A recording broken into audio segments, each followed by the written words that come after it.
자, 이번 시간에는 연금저축과 퇴직연금에 대해서 함께 공부해 보도록 하겠습니다. 자, 먼저 연금저축제도인데요. 연금저축은 이제 노후를 보장하기 위한 것인데, 노후 보장을 저희가 통상 3층 보장이라는 이야기를 합니다. 제일 먼저 해야 될 게 이제 사회보장, 그래서 국가에서 보장하는 거죠. 기본적인 생활을 보장하는 것이고, 대표적인 것이 국민연금이다라는 것이고요. 두 번째, 기업에서 보장하는 거. 우리 3층에 우리 사회보장보다 더 두텁게 보장하기 위한 것이 표준적인 생활을 보장하는 퇴직연금이 대표적이고요. 여기에 조금 더 나은 노후를 위해서 마지막이 이제 개인이 준비하는 거죠. 그래서 여유 있는 생활을 보장하는 것이고, 연금저축보험은 이 마지막 개인이 준비하는 개인 보장에 해당이 된다라는 개념이에요. 자, 연금저축보험 같은 경우는 제도거든요. 우리 국민들의 노후 생활을 안정적으로 보호하기 위한 제도인데, 이 제도의 법적 근거가 뭐냐? 소득세법 시행령 40조의 2입니다. 그래서 이게 가끔 시험에 나옵니다. 시험에는 뭐로 나오냐면 보험업법으로 나오거나 조세 특례 제한법 이런 식으로 많이 나오거든요. 소득세법 시행령이 법률적인 근거다라는 거 여러분이 꼭 기억해 주시고요. 자, 연금이 이제 세제 적격이라고 하는 건 세금 혜택을 받을 수 있는 연금 저축을 이야기하는데요. 요건이 첫 번째, 가입 대상, 연령 제한에 대한 요건은 별도로 두고 있지 않습니다. 그래서 대한민국 국민이면 누구나 가입할 수 있고요. 그렇다고 한다면 미성년자의 가입이 가능하냐? 가능해요. 근데 시험에는 옛날 제도인 것처럼 만 20세 이상 국내 거주자 뭐 이런 식의 질문 많이 나오고 있거든요. 연령 제한 두고 있지 않다는 거 기억해 주시고, 두 번째, 납입 한도는 연간 1,800만 원을 한도로 하고 있습니다. 이건 무슨 얘기냐면요. 저희가 1년 12월 동안 10원도 안 내고 있다가 맨 마지막 날 1,800만 원 넣었다. 그래도 이건 다 해당된다는 뜻이에요. 그러니까 원래대로 하면 뭐 월 얼마, 그럼 이건 이번 달에 안 내고 다음 달에 중복해서 내더라도 월 한도가 있으면 한 달 한 달 들어가는 게 정해지잖아요. 분기 한도도 마찬가지고요. 이거는 한도를 연으로 잡아놨기 때문에 1년 안에 아무 때나 한꺼번에 넣더라도 1,800만 원까지는 세금 혜택을 주겠다, 이런 개념이에요. 그래서 이 퇴직, 이거는 이제 1,800만 원이라고 하는 게 퇴직연금에 자기부담금을 합산해서 1,800만 원이다라는 개념인데요. 시험 문제에는 뭐 분기 300만 원, 뭐 연 1,200만 원 이런 식의 문제가 나오고 있어요. 여러분 헷갈리지 않도록 연 1,800만 원 기억해 주시고요. 납입 기간은 5년 이상을 이제 원칙으로 하고 있는데, 이것도 10년 이상이라고 시험 문제 많이 나오고 있고, 연금 수령은 55세 이후에 가능합니다. 아무 때나 선택하면 가능한 거고, 가입일로부터 5년 이후, 왜냐면 납입 기간이 5년이니까 5년 이후에 그 연금 수령할 수 있고요. 연간 수령 한도 내에서 수령할 수 있다, 이런 개념인데, 55세 이후를 65세로 시험 문제 내거나 55세가 되는 해에 일시금으로 수령할 수 있다. 아니에요. 연금으로 수령해야 되죠. 일시금으로 수령하면 기타 소득으로 과세가 됩니다. 그래서 그런 부분들 틀렸다. 이 세제 적격 요건 같은 경우는 시험에 거의 매번 나온다고 해도 과언이 아닐 정도로 자주 나오는 부분이에요. 여러분이 꼭 챙겨두시고요. 자, 만약에 이런 식으로 이제 공식적으로 세제 적격인 것에 이제 연금저축을 가입했다. 그러면 세제 혜택을 어떻게 받느냐? 세제 혜택은 세액 공제를 받습니다. 그래서 나중에 맨 마지막 세액에서 공제를 받게 되는데요. 연간 납입보험료 전액을 세액 공제 받아요. 그런데 이거는 기준점이 서민이냐 아니냐를 가지고 기준점을 잡거든요. 그래서 종합소득 금액이 4,500만 원 이하이거나 총소득 금액이 5,500만 원 이하, 이 경우에는 우리가 이제 서민형으로 보고요. 4,500만 원을 초과하거나 5,500만 원을 초과하면 상대적으로는 서민이 아니라 고소득인 걸로 보는 거죠. 그래서 서민인 경우에는 조금 더 혜택을 많이 줘야 돼요. 공제 한도는 둘 다 600만 원이에요. 그런데 공제 비율이 지금 이제 서민형이 아닌 건 12%, 여기에 이제 지방소득세 1.2%를 더하면 13.2%로 공제가 되는 반면에, 서민인 경우에는 세율 자체를, 이렇게 세액 공제해주는 비율 자체를 높였어요. 15% 공제해주죠. 그러면 지방소득세 1.5 포함하면 16.5%.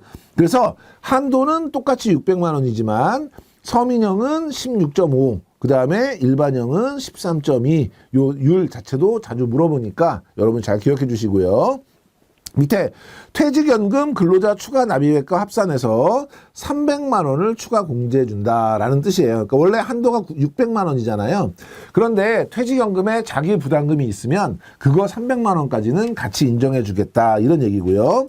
특약보험료, 특약보험료는 이제 우리 연금저축 같은 데 붙어 있는 거죠. 이 특약 같은 경우는 주로 보장성 특약일 거예요. 이거는 연금저축과 관련이 없는 것이기 때문에 보장성 보험의 세액공제에 그대로 적용이 됩니다. 그래서 다른 보장성 보험과 합산해서 연간 100만 원 한도로 저희가 세액공제 받을 수 있다. 근데 그거는 연금저축이 아니라 보장성 보험료 세액공제다. 이런 개념으로 봐주시면 됩니다.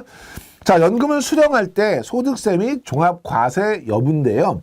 자, 일정 금액 이하인 경우에는 저희가 종합과세하지 않고 그냥 분리과세 하는 거죠. 그래서 일정 금액 이하면 원천 징수로서 그냥 의무를 다한 것으로 하고 납세 의무가 종료가 되고요.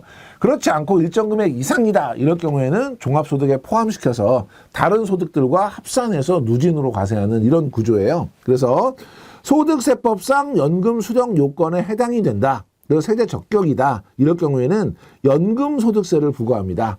나이에 따라 차등하죠. 그래서 70세 이전에는 5%, 지방소득세 포함하면 5.5%를 과세하고요. 71세에서 80세까지는 4.4%, 80세 이후에는 3.3% 이런 식으로 과세를 해서 상대적으로 저율 과세를 해주고 있고요. 만약에 연금 수령 조건을 충족하지 못했다. 이럴 경우에는 기타 소득으로 과세합니다. 기타 소득은 15%, 지방소득세 포함하면 16.5%로 과세가 되고요. 과세 대상 연금 소득의 합계가 연간 1,500만 원 이하다. 그러면 이제 일정 금액 이하로 보는 거죠. 이때는 분리과세. 그럼 원천징수하고 납세 의무는 종료되는 거고, 연간 연금 수령액이 1,500만 원을 초과했다. 이럴 경우에는 종합과세해서 우리 합산해서 누진과세하거나 아니면 16.5% 분리과세, 기타 소득으로 16.5%로 별도로 세금을 내는 요걸로 이제 둘 중에 하나 선택해서 할 수 있고요. 연금 수령 한도는 계좌평가액을 11로 나누고 거기서 수령 연차 빼주고 곱하기 100분의 120, 120%를 적용하는 요걸 이제 한도로 하고 있는데, 시험에서 일단 제일 중요한 건 수령 요건에 해당이 되느냐 그렇지 않냐에 따라서 해당되면 연금소득으로, 나이에 따라서 5.5, 4.4, 3.3 해당이 안 되면 기타소득으로 16.5 요게 일단 제일 중요할 것 같고요. 면세점, 연금을 수령할 때 세금을 내지 않는 면세점 얼마? 1,500만 원이다. 요거는 꼭 기억해 주셔야 돼요. 그래서 시험 문제에는 연금 수령 요건에 해당되면 이자소득세로 부과가 된다. 틀린 거고요. 그 다음에 그 밑에 연금 수령 요건을 미충족하면 기타 소득인데 이 기타 소득세가 12%다. 틀린 거예요. 15%고 또 20%다도 가끔 나와요. 예전에는 저희가 기타 소득세 20%, 지방소득세 포함하면 22% 적용했거든요. 헷갈리라고 시험 문제 내는데 여러분이 15%, 지방소득세 포함하면 16.5%다. 명확하게 기억해 주시면 되겠고요. 자, 계약자 사망 등의 부득이한 사유가 발생했다. 이럴 경우에는 저희가 연금을 이제 소득세를 기타 소득으로 과세하지 않고 연금으로 수령하지 않더라도 우리가 연금 소득으로 저율 과세하는데요. 보면 아래 사유로 연금을 해지하게 되면 연금소득세 저율 과세로 납입하거나 아니면 분리과세로 종합과세와 별개로 과세하겠다. 이런 이제 부득이한 사유이기 때문에 인정해주겠다 이런 개념이겠죠. 천재지변이나 계약자의 사망 또는 해외 이주, 계약자 또는 가족이 3개월 이상 요양이 필요한 경우 요 3개월을 2개월로 시험에 가끔 내고 있고요. 계약자의 파산 선고 또는 개인 회생 절차 개시, 금융회사의 영업정지, 인허가 취소, 해산 결의, 파산 선고 이런 식으로 부득이한 경우에는 기타 소득이 아니라 연금 소득으로 저율 과세하겠다. 이것도 여러분이 기억해 주시면 되겠습니다. 자, 다음은 퇴직연금이에요. 우리 이제 연금저축이 개인이 준비하는 것이라면 퇴직연금은 기업이 준비하는 것이죠. 그래서 도입 취지, 의외로 이 도입 취지와 근거 법규 가입 대상에서 개괄적인 문제가 시험에 많이 나기 때문에 눈여겨봐 주셔야 되는데, 첫 번째, 근로자의 퇴직 승급권 보호를 강화하는 거죠. 어떠한 경우에도 퇴직금을 이제 기업이 내부적으로 유보하고 있을 경우에는 부도가 난다거나 하면 퇴직금을 못 받을 텐데, 퇴직연금 같은 경우에는 기업이 그 자금을 외부에 위탁해서 운영하기 때문에 기업 부도와 별개로 안정성을 유지할 수 있다는 게 장점이고, 두 번째, 근로자의 노후생활 소득 재원을 확보할 수 있다. 아주 기본적인 장점이고요. 퇴직 일시금의 생활 자금화를 방지한다. 예전에는 저희가 퇴직금이라는 걸 받았잖아요. 일시금으로. 그러니까 뭐 퇴직금 2억 받았어. 퇴직금 3억 받았어. 창업하다가 다 날리시는 분도 있고 투자해서 날리시는 분도 있고 생활자금으로 써서 없애고 나중에 가서 실제 노후 생활이 굉장히 어려우신 분들이 많았어요. 그래서 이거를 일시금으로 주는 게 아니라 연금 형태로 주겠다라고 하는 것이 도입 취지다. 그래서 기본적인 거 3개는 꼭 기억해 주셔야 되고 시험 문제 자주 나오는 게 뭐냐면 기업의 투자 이익을 창출하기 위한 것이다. 또는 국민연금 지급액의 축소 또는 지급 연령의 강화 때문에 퇴직연금이 도입됐다. 뭐 이런 문제가 좀 가끔 나오거든요. 아니에요. 그거는 도입 취지와 상관이 없다. 3가지 꼭 기억하시고 근거 법규는요. 근로자 퇴직급여보장법, 퇴직연금 감독 규정에 적용을 받습니다. 그리고 가입 대상은 근로자를 사용하는 모든 사업장이 가입 대상이고요. 그래서 근거 법규에 조세특례 제한법 이거나 이건 틀린 지문이고 근로자 퇴직급여 보장법 시행령 요건 앞에 근로자 퇴직급여 보장법이 있었잖아요. 그러니까 그 시행령은 근거 법규로서 대상이 된다. 요것도 여러분이 구별해서 정리해 주시면 됩니다. 자, 퇴직연금은요. 크게 이제 3가지로 나누는 거죠. 하나가 확정급여형. 그래서 define 결정이 돼 있는 거예요. 뭐가 결정돼 있냐면 benefit 나중에 받을 돈이 결정돼 있는 그래서 확정급여형이라고 합니다. 그래서 퇴직급여 수준이 근무 시간과 평균 임금에 의해서 사전적으로 확정된다. 이건 뭐냐면 나중에 내가 받을 돈이 확정적으로 정해져 있다는 뜻이에요. 그럼 운용을 하다가 운용이 잘 안 되면 더 내거나 운용이 잘 되면 덜 내거나 이렇게 운용에 따라서 부담하는 게 달라질 수는 있겠으나 달라지지 않는 건 뭐예요? 나중에 내가 받을 돈이 달라지지 않는 거죠. 그렇다 보면 누가 위험을 부담해야 되냐면 사용자, 회사가 위험을 부담하죠. 줘야 될 돈은 정해져 있고 운용 성과에 따라서 이걸 줘야 되니까 그 위험 자체에 대해서는 사용자가 위험을 부담하는 것이고 운용 결과에 따라서 부담금 수준이 변동할 수 있지요. 운용이 잘 되면 덜 내고 운용이 안 되면 더 내고 그러니까 부담금의 수준은 달라질 수 있다 이런 얘기고요. 확정 기여형은 define인데 contribution은 기여하다 뭐 이런 뜻이잖아요. 그러니까 확정 기여형이라고 하는 건 나중에 얼마 받을지는 모르겠고 내가 지금 내는 돈이 정해져 있기 때문에 확정 기여형이라고 해요. 그럼 얘는 어떻게 되는 거예요? 내는 돈은 정해져 있고 운용을 잘하면 나중에 받을 때 더 많이 가져가는 거고 운용을 못하면 더 적게 가져가는 거죠. 그럼 위험은 누가 부담하는 거예요? 당연히 계약자, 우리 근로자가 부담하는 것이 특징이야. 위하고 다른 중요한 특징이다. 이렇게 봐주시면 돼요. 사용자가 매년 연간 임금의 12분의 1 이상을 부담금으로 납부하도록 하고 있고요. 위험 부담은 누가 위험 부담 지냐면 근로자가 대신에 근로자가 운용 방법을 결정하기 때문에 근로자가 책임지는 것이 타당하다. 이런 개념이고요. 자, 개인형 퇴직연금이라고 하는 건 IRP라 해서 Individual Retirement Pension이에요. 그러니까 인디비주얼은 개별적인, 개인적인, 리타이먼트는 은퇴, 펜션은 이제 연금이니까 이 경우는 어떻게 하는 거냐면 퇴직연금을 가입하고 계신 분이 퇴직하셨어요. 또는 이직하셨어요. 그러면 내 개인적으로 갖고 있는 내 개인 퇴직연금이 있잖아요. 근데 나는 퇴직을 했으니까 더 이상 이거를 유지하기가 어렵잖아요. 요걸 들고 증권회사 이런 데 가서 저 IRP 하나 개설해 주세요 하면 그 계좌 그대로 다시 퇴직연금으로 연장할 수 있는 이런 구조이고요.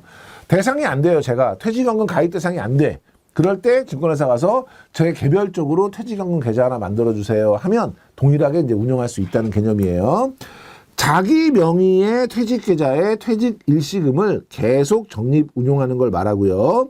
DB형 또는 DC형 가입자가 여유자금을 추가 납입할 때 활용될 수 있고 가입 대상은 퇴직연금 가입 근로자에서 자영업자, 직역연금 가입자, 직역연금이라는 건 공무원연금, 선생님들 사학연금, 군인연금을 얘기하는 거죠. 모든 취업자가 가입 가능하도록 변경이 됐습니다. 그래서 모든 취업자 가능하다는 것도 여러분이 헷갈리지 않도록 잘 기억해 주시고요.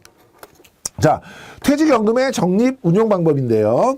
적립금의 운용 방법은 보험회사의 보험계약과 은행 및 증권의 신탁계약으로만 운용을 하도록 하고 있다. 그래서 퇴직연금은 보험과 신탁만 가능하고요. 시험에는 복권기금으로 운영한다. 틀렸고요. 보험만 가능하다, 신탁만 가능하다, 보험과 예적금만 가능하다, 다 틀린 거예요. 보험하고 신탁만 가능한 것이고. 자, 퇴직연금의 중도 인출인데요. DB형 같은 경우는 중도 인출이 불가능하고요. 왜냐하면 회사가 그러니까 사용자인 회사가 책임을 지는 거고, 나중에 받을 돈이 정해져 있기 때문에 미리 가져갔을 때 여러 가지 발생할 수 있는 문제들을 원천적으로 봉쇄하고 있는 거고요. DC형, 확정기여형 같은 경우는 중도 인출 사이에 해당하는 경우에 중도 인출을 가능하게 했죠. 앞에서 말씀드렸던 것처럼 뭐 사망을 하거나 이민을 하거나 3개월 이상 요양을 하거나 이럴 경우에는 중도 인출을 예외적으로 허용하고 있다. 이런 얘기고요. 자, 퇴직연금을 중도 인출할 수 있는 사유. 무주택자인 가입자가 본인 명의의 주택을 구입하거나 무주택자가 전세금 또는 보증금을 일부 부담하게 되거나 재난으로 인해서 피해를 입었거나 아니면 가입자와 가족의 질병의 부상으로 6개월 이상 의료비 부담이 생겼거나 그리고 30일, 2개월 뭐 이런 식으로 문제 많이 나옵니다. 6개월이고요. 중도 인출 신청일로부터 5년 이내에는 가입자가 이제 파산 선고를 할 수 있고 그 다음에 중도 인출 신청일로부터 5년 이내에 개인 회수 절차 개시가 결정이 되고요. 퇴직연금 수급권을 담보로 받은 대출 원리금을 이제 상환하는 요럴 때, 그러니까 퇴직연금 수급권을 담보로 상환하는 거니까 어쩔 수 없이 이제 중도 인출을 해야 되는 그런 개념인 거죠. 그러니까 시험 문제 나머지 것들은 여러분이 대부분 아실 텐데 아래쪽에 5년 이내에 가입자가 파산 선고를 할 경우 이제 또는 개인회생 절차를 개시할 경우 이때는 5년이라고 하는 기간이 정해져 있어서 파산이나 개인회생 절차에 따른 이제 중도 인출 이 경우에는 5년을 이제 기준으로 한다. 이것도 여러분이 기억해 주시면 되겠습니다. 자, 계속해서 우리 세액 공제 혜택 한번 살펴볼게요. DC형하고 IRP 같은 경우는 근로자 납입 부담금에 대해서 세액 공제를 해주는데 얼마까지 준다 그랬죠? 900만 원까지예요. 900만 원 한도. 근데 이 900만 원이 나누어지죠.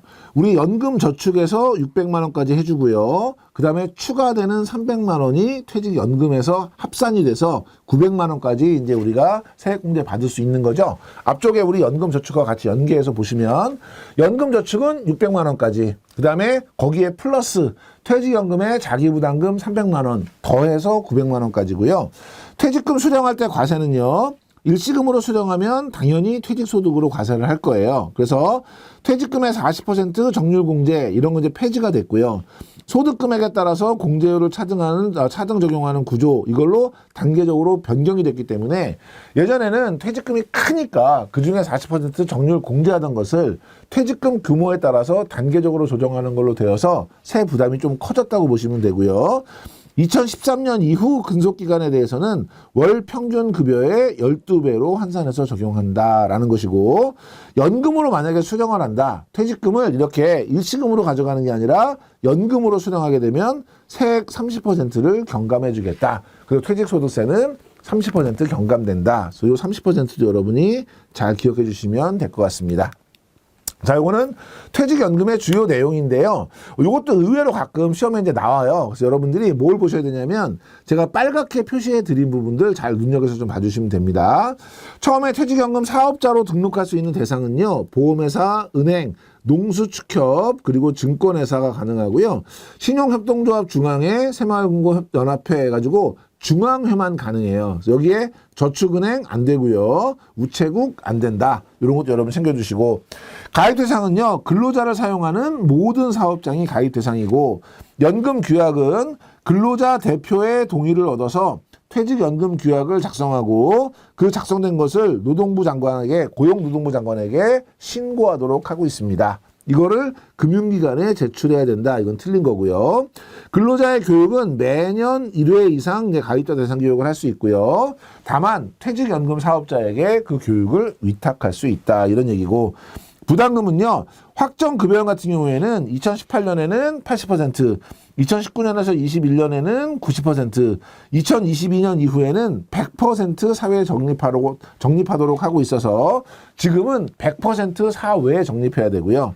확정기여형 마찬가지로 100% 사회에 적립. 그래서 사내에 퇴직금을 적립했다가 부도가 나면서 돌려받지 못하는 이런 리스크들을 사회에 적립을 통해서 해결하고자 하는 그런 취지고요. 퇴직급여의 수령은요. 일시금으로 수령할 수도 있고 연금으로 수령할 수도 있어요. 수급 자격은 10년 이상 가입하고 5년 이상 수령하고 55세 이후에 수령할 수 있고 연금 수급 자격에 미달할 경우에는 일시금으로 수령할 수 있겠다. 이런 얘기가 되겠고요. 세제 혜택은요. 근로자 퇴직연금 납입액 세액 공제해가지고 연간 900만 원 한도로 공제받을 수 있다. 이런 얘기죠. 밑에 보니까 중도 명예퇴직 시에는 10년이 경과하지 않아도 연금으로 수령 가능하다. 연금 수령은 정해진 조건을 충족해야 되는 거죠. 그래서 명예퇴직이든 아니든 상관없이 일정 기준에 미달한다면 연금으로 지급하지 못하고 일시금으로 한꺼번에 지급한다. 이것도 역시 여러분이 지문을 통해서 같이 기억해 주시면 되겠습니다. 자, 이번 시간은 이렇게 정리하도록 하겠습니다. 이번 시간 강의 들어주셔서 감사합니다.